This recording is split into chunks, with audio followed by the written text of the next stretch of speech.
E aí, galera da Cari TV, prontos para mais um videoblog aqui no canal. Tô em Las Vegas jogando a World Series of Poker. Já fiz um videoblog daqui falando do começo da minha World Series. Infelizmente, quer dizer, mais ou menos, chegamos no meio da World Series agora. Até agora não teve bracelete, infelizmente. Teve alguns ITMs, 3 ITMs por enquanto, 16 torneios, 3 ITMs. Eu acho que não é uma métrica tão ruim, mas também não é das melhores, não. Poderia ter sido melhor. Mas também poderia ter sido pior, né? Já tive campanhas piores aqui. O mais legal é que eu acho que eu nunca tive fazendo uma autoavaliação do meu jogo tão forte e tão honesta assim, comigo mesmo, como eu tô fazendo nessa World Series. Eu tô muito contente por isso, né? Tô evoluindo, tô discutindo, debatendo muito e tentando fazer com que o meu jogo melhore para eu conseguir mais resultado. Isso é bacana. Meu último resultado foi o Horse de 3.000, que foi o mesmo evento que eu peguei mesa final ano passado. Peguei mesa final no Horse de 3.000, caí em sexto. Esse ano tinha uma pancada de gente lá, eu acabei caindo em 57, o ITM era 60, eu premiei. Acabei perdendo um pote gigante ali quando estavam restando 57 pro Jason Mercier, numa mão esquisita, tá ligado? Não achei que ele foi tão bem, mas quem sou eu para contestar o Jason Mercier, né? Que tem bracelete do Horse, inclusive, ano passado. Eu contar uma parada para vocês de Stud. Sei que muita gente não joga Stud, mas Stud é aquele jogo onde cada jogador recebe 7 cartas e você recebe primeiro 2 cartas fechadas, uma exposta, depois vão vir mais 3 expostas e uma fechada. Em cada uma dessas cartas, né? Primeiro vem as 3, uma rodada de aposta, e depois cada carta, cada street tem mais uma rodada de aposta. Então é um jogo onde você tem que prestar muita atenção nas cartas que estão expostas dos seus oponentes, para você saber se o que você tem de starting hand pode melhorar ou não, de acordo com a matemática que está exposta ali para você na mesa. É um jogo onde ter cartas altas expostas já te facilita demais, porque os jogadores à sua direita e à sua esquerda já estão vendo que eles estão perdendo. Se eles não têm par, por exemplo, tem um as do lado, dificilmente o cara acaba se arriscando numa situação que nem essa. Estou falando básico do básico. Mas na mão, para ir mais rápido, para a mão que eu acabei sendo eliminado, eu tenho as e dama fechado e tenho uma dama exposta. Aí tem um rei na minha esquerda e tem um as, 2 assentos para a esquerda, e o Jason tá com 3 exposto lá do outro lado. Então eu sei que nessa situação, às vezes, quando eu abro com a dama, muito provavelmente esse rei e esse as respeita demais. Porque eles sabem que em eu vendo o rei e as do lado, eu só abro com dama quando eu tô com dama-dama, quando eu tô com uma mão forte de verdade. Eu posso abrir com 3 cartas suited, eu posso abrir com rei fechado, com as fechado, mas dificilmente eu sou punido por abrir com dama exposta, porque os caras não vão sem nada ali achar que eu tô blefando contra 2 caras que estão com cartas altas expostas, né? Então eu peguei e abri com a dama-dama, o rei foldou, o as foldou também, e quando chegou no 3 do Jason, ele tribetou. E aí, ele tribetando, ele pode ter várias mãos, né? A pior mão que ele pode ter é o 3-3-3, que é a trinca de 3, e ele pode ter as as, pode ter rei, mas eu sei que eu tenho um as na minha mão, tinha um as exposto ali, e tem um rei exposto também que foldou. E aí ele me tribeta com 3, eu dou call, na quarta carta vem um 9 para mim, vem um 5 para ele, eu dou check call de novo, e aí eu dei check call porque eu acho que não tem muita necessidade, se ele tá fazendo isso por blefe, se por acaso começar a dar raise agora, ou ele folda na quarta ou ele folda na quinta. Então é mais fácil deixar ele fazer a graça que ele está fazendo, e se por acaso ele tiver com algum jogo melhor que o meu, eu vou tentar buscar melhorar o meu jogo, para ver se eu consigo bater ele na 7ª carta. Eu dou check call de novo, na 5ª carta vem um 8 para mim, eu fico com 8, 9, dama, as, e vem um as para ele. Aí esse as pode não ser bom se ele às vezes abriu com um as 2-3 suited, ou as 3-3, que é par de 3, mas com as protegendo ele, sei lá, alguma mão desse tipo. E aí eu dou check call de novo nesse as, e na 6ª carta bate o meu 9, eu faço 2 pares, e para ele bate um 7, que é blank. Aí eu lidero no 9-9, ele dá call, e na última carta eu dou check, eu puxei minha carta, vi que eu fiquei com os 2 pares de dama 9, eu dou check para ele betar alguma coisa que faz sentido eu pegar blefe, mas a maioria das vezes, se eu betar agora, se ele não acertar os 2 pares dele, ele vai acabar foldando de qualquer jeito.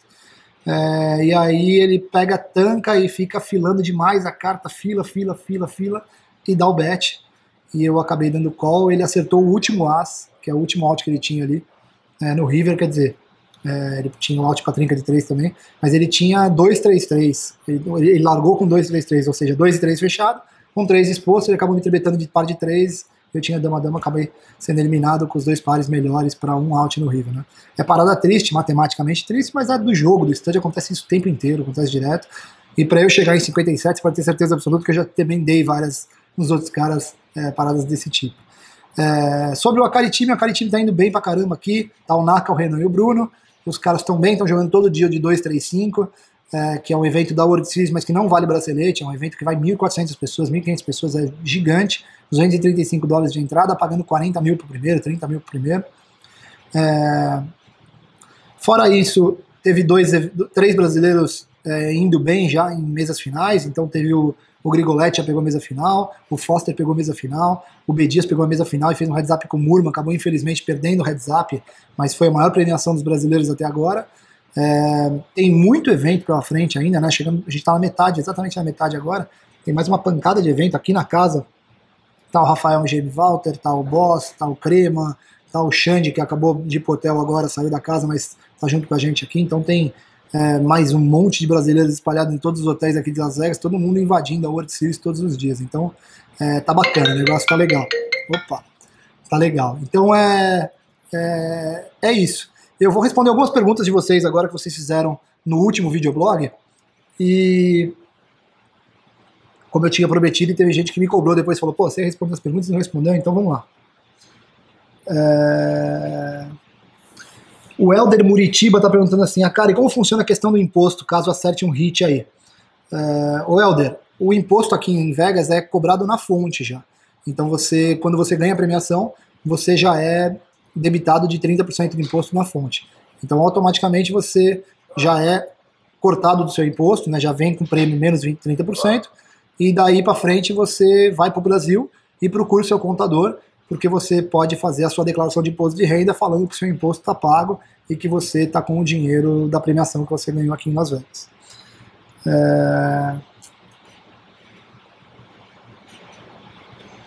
O Luiz Cláudio está perguntando se o pet no meu PokerStars de NJ é do Neymar. Não, não é do Neymar, não. NJ é de New Jersey, que é um dos estados aqui.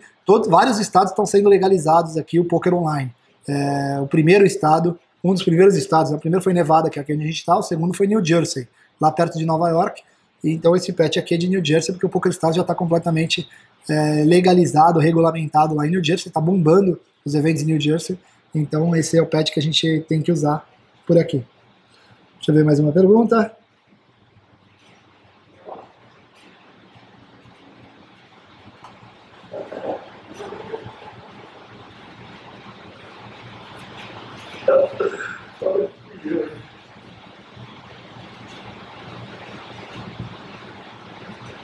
O Luiz Cláudio está falando assim, Akari, assim como poucos dos brasileiros que vão para a World Series sentem um pouco de dificuldade com o idioma para jogar live, você já presenciou alguma cena inusitada de brasileiro ou estrangeiro nos Estados Unidos em plena World Series? Conta pra gente. Cara, direto, cara. Eu acho, na verdade, Luiz, eu vou aproveitar a sua pergunta para falar a minha opinião sobre o falar inglês, né, cara? Para quem quer jogar poker de forma profissional. Na minha opinião, é fundamental, cara. Não tem como você seguir carreira no poker.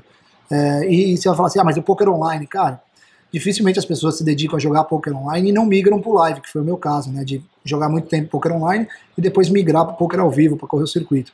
Se você tiver uma dedicação de só jogar poker online, você vai ter uma necessidade menor, mas eu ainda acho que é de alta assim, competência para você como profissional, que você se dedique a aprender a falar inglês, porque mesmo que você jogue só poker online, tem muita aula de poker disponível na internet hoje em dia em inglês, tem muito blog de jogador de poker em inglês, tem muito comentário no Twitter, Facebook, em rede social em inglês. Tudo isso faz com que você se torne um jogador melhor. Você não falar inglês, eu acho que você perde uma ferramenta muito grande. Quando você vem jogar aqui, se você, indo à pergunta do Luiz, né, dá para você jogar sem falar inglês. Você consegue, a não ser que você não saiba nem os números, né? O 100, 200, você consegue jogar, não é tão difícil assim. Se você às vezes não sabe os números, as fichas mesmo te ajudam, você vai soltando as fichas.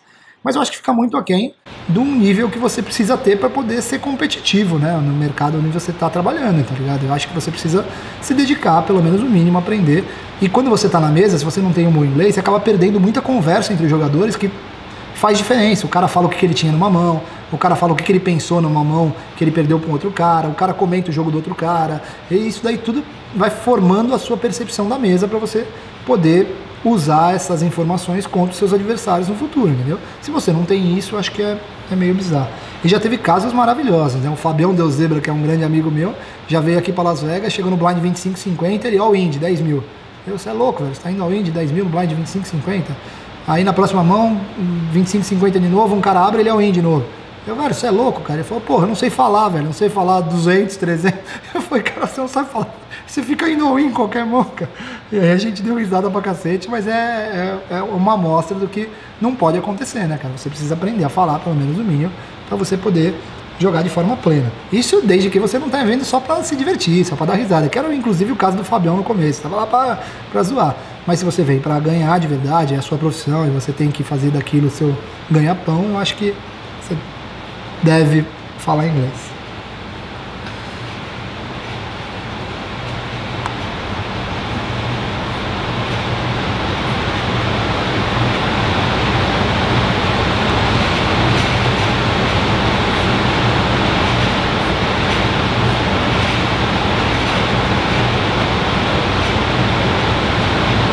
Ó, o Jim Hoffman tá falando o seguinte: Akari, que sonho esse evento. Algo interessante que tu falasse no vídeo foi que existe muitos caras melhores que você. Cara, tu já é um monstro. Obrigado, Jean, obrigado. Valeu. Falei Jim, não, Jean, obrigado, Jean. Então os caras são o que? Extraterrestres? Uma pergunta mesmo. Na tua opinião, o que faz o Negriano, o Helmut e o Chen ganharem tantas vezes aí? Qual o diferencial deles? O que tu acha? Que faz deles os craques do poker? Então, Jean, cara, primeiro que o jogador de poker ele tem um ego muito grande, né, cara? Então, dificilmente você vê um jogador de poker falando que errou, dificilmente você vê um jogador de poker falando que fez merda no evento, ou que jogou o evento fora porque fez uma cagada gigante. Eu talvez no começo da minha carreira, cara, eu nem lembro muito bem como eu falava, mas todo mundo pode sofrer desse tipo de problema, tá ligado? Conforme a idade vai passando, a experiência você vai ganhando com o jogo, você vai entendendo como funciona a vida, como funciona a carreira, e você tem que realmente tentar se posicionar num degrau dentro dos jogadores, da comparação entre jogadores, que te coloque numa situação de aprendizado sempre, de você tentar entender o porquê que o cara faz uma coisa que você não consegue fazer, tentar entender porquê que aquele cara ganha uma coisa que você não consegue ganhar. É só assim que você consegue evoluir, tá ligado? Eu nunca tive a vocação ou a habilidade ou a necessidade de ser o melhor jogador de poker do mundo. Nunca achei que eu iria ser, eu não quero ser, nunca foi meu objetivo. Meu objetivo sempre foi ser melhor hoje do que eu fui ontem, melhor amanhã do que eu estou sendo hoje. Porque assim faz com que você seja um pai melhor, um marido melhor, um amigo melhor. Eu sempre tento fazer esse tipo de evolução. E se por acaso essa minha evolução de hoje para amanhã, para depois da manhã, for tão acelerada a ponto de me levar a ser o melhor do mundo, pô, tesão pra cacete, eu vou ficar feliz. Mas não é o que... Meu negócio não é colocar os outros para baixo, tá ligado? Meu negócio é tentar me colocar para frente o máximo que eu puder, tentar aprender o máximo que eu puder, e aí ser melhor do que eu mesmo a todo dia. Nesses casos que você falou aqui, já, o Helmut, o Chen, o Negriano, eles têm casos que eles ganharam muito braceletes em épocas que o poker não era como é hoje. Não era tão competitivo, não era tão técnico, não era tão difícil se ganhar. Então, o pouco de conhecimento técnico que esses caras tinham, comparado aos que hoje tem os grandes monstros do poker, para o field que eles enfrentavam, para as pessoas que enfrentavam eles naqueles momentos, era o suficiente para dar uma vantagem muito grande para eles. Eles tinham um edge muito grande. Mesmo assim, ganhar torneio é difícil demais. Então, ganhar tantos braceletes quanto o Helmut ganhou é muito complicado, é muito difícil. Ganhar tantos braceletes quanto o Chen ganhou, quanto o Negriano ganhou, é muito difícil. Stu Ungar, por exemplo, que é uma lenda do poker, é muito complicado, sempre. Mas assim, eles tinham uma amostra gigantesca, porque eles moravam no lugar onde tinha muito evento, né? Moram ainda, e eles tinham uma qualidade técnica que se sobressaía demais em relação ao field, demais, era muito grande. Outro ponto que facilitava demais o ganho de muitos braceletes é que os fields eram muito menores, então você enfrentava muito menos gente para poder chegar nos títulos, né? Então, Quando nasceu a explosão dos eventos de No Limit Hold'em, os eventos foram para 2.000 pessoas, 3.000 pessoas, 4.000 pessoas. Aí, para ganhar um bracelete é dificílimo. Você vê muito pouca gente no mundo do poker que tem 2 braceletes, 3 braceletes, 4 braceletes de eventos de 4.000 pessoas, de 3.000 pessoas. É difícil demais. Então, esses são os fatores que eu acho que fazem diferença do passado do poker para o poker atual. Mesmo assim, hoje ainda tem caras que são fenomenais. O Fedor Rose é fenomenal, o Jason Mercier é fenomenal. Os caras são caras que não ganham tantos braceletes assim quanto outros caras ganhavam no passado, mas eles conseguem ter uma rentabilidade em MTT que é um negócio assustador, que é por capacidade técnica mesmo. Quanto mais os caras estudam, mais os caras deixam os outros para trás, mais a vantagem dele faz diferença. Se eles fizerem um volume muito grande, eles acabam conseguindo marcar a posição. Mas não marcam a posição como esses caras marcavam no passado. Isso daí é bizarro, não vai no mundo do poker, não vai acontecer nunca mais. Que na verdade é o mundo do esporte no geral, né? O mundo do esporte do futebol é assim, o mundo dos esportes são assim. Lá no começo, quando todo mundo não sabia jogar, você começava e estudava e se dedicava, você matava todo mundo. Aí de repente a coisa começou a evoluir tecnicamente para tudo quanto é canto, o mundo inteiro começou a estudar futebol. É que vocês não têm a minha idade, mas o futebol brasileiro, por exemplo, não tinha jogo com ninguém da América do Sul, ninguém jogava com a gente. Tirando a Argentina, ninguém jogava. Brasil e Chile era palhaçada, Brasil e Peru, era ridículo, não tinha sempre 4-0, 5-0, de repente acabou, né? A informação se disseminou, o mundo se globalizou, tecnologia e tudo mais, todo mundo começou a pegar conhecimento técnico, acabou, e aí o jogo foi se equiparando cada vez mais, ficou cada vez mais difícil, independente dos problemas de cada seleção ou não, mas as informações foram sendo disseminadas, o jogo fica mais complicado. E o poker é a mesma coisa, então não dá para tirar o mérito dos caras de jeito nenhum, os caras são detentores de braceletes que são muito difíceis de serem ganhos, mas também não dá para esperar que as pessoas façam os mesmos estragos que esses caras faziam no passado. Eles pegaram uma época boa para isso, bom para eles, mas a nossa época também foi legal. A minha época, por exemplo, do poker online foi uma época parecida.